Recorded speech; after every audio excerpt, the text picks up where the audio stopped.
రాష్ట్ర విభజన అంశంపై కేంద్ర మంత్రుల బృందం చేపట్టిన కసరత్తు తుది అంకానికి చేరింది. 11 విధి విధానాలపై అఖిలపక్ష సమావేశం ద్వారా ఇప్పటికే పార్టీల అభిప్రాయాలు తెలుసుకున్న జీవోఎం ఇరు ప్రాంతాల కేంద్ర మంత్రుల అభిప్రాయాలను సేకరించింది.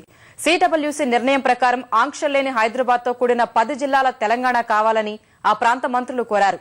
డిసెంబర్ చివరి నాటికి రాష్ట్ర ఏర్పాటు ప్రక్రియను పూర్తి చేయాలని విజ్ఞప్తి చేశారు.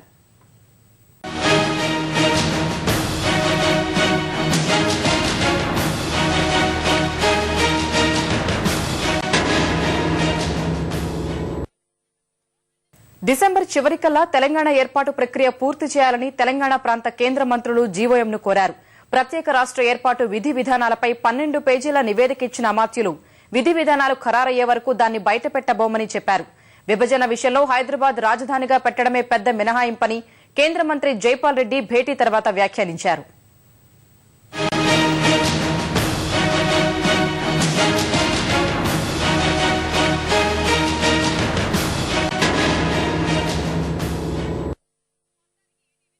తెలంగాణ ఏర్పాటు విధి విధానాలపై కేంద్ర హోంమంత్రి సుశీల్ కుమార్ షిండే నేతృత్వంలో ఏర్పాటు చేసిన కేంద్ర మంత్రుల బృందానికి ఆ ప్రాంత కేంద్ర అమాత్యులు జైపాల్ రెడ్డి, సర్వే సత్యనారాయణ, బలరాం నాయక్ తమ అభిప్రాయాల్ని నివేదించారు.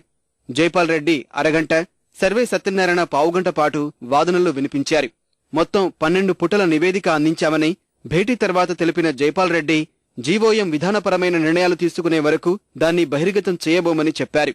ఇరు ప్రాంతాల్లోనూ ఆర్టికల్ 371ని కొనసాగించాలన్న జైపాల్ రెడ్డి కృష్ణా జలాలపై ట్రిబ్యునల్ సరిపోతుందని, గోదావరిపై అవసరం లేదని స్పష్టం చేశారు. ఆర్టికల్ 371D అది కంటిన్యూ చేయడానికి రాజ్యాంగాన్ని మార్చవలసిన అవసరం లేదు. స్టేట్స్ రీఆర్గనైజేషన్ బిల్లుని 2013లో ఇది తెలంగాణ కూడా సీమాంధ్రలో వర్తిస్తున్న మాట స్పష్టంగా చెప్తే ఒక చట్టంలాగా దాన్ని కొనసాగించవచ్చని చెప్పాం. కృష్ణా నదీ జలాల పైన ట్రైబ్యునల్ సరిపోతుంది, గోదావరి పైన అక్కర్లేదు. నిధుల జలాలు చాలా ఉన్నాయి, ఎవరికి కొరత లేదు, ఆందోళన అక్కర్లేదు. తెలంగాణ రాష్ట్ర ప్రభుత్వం స్వతంత్రంగా పవర్ ప్లాంట్స్ పెంచుకునేంత వరకు కూడా ఇప్పుడున్నటువంటి ఫార్ములా ఏతుందో ఆ ఫార్ములా ప్రకారమే కేంద్ర ప్రభుత్వం తెలంగాణకు పవర్ వచ్చేట్టుగా చూడవలసిన అవసరం.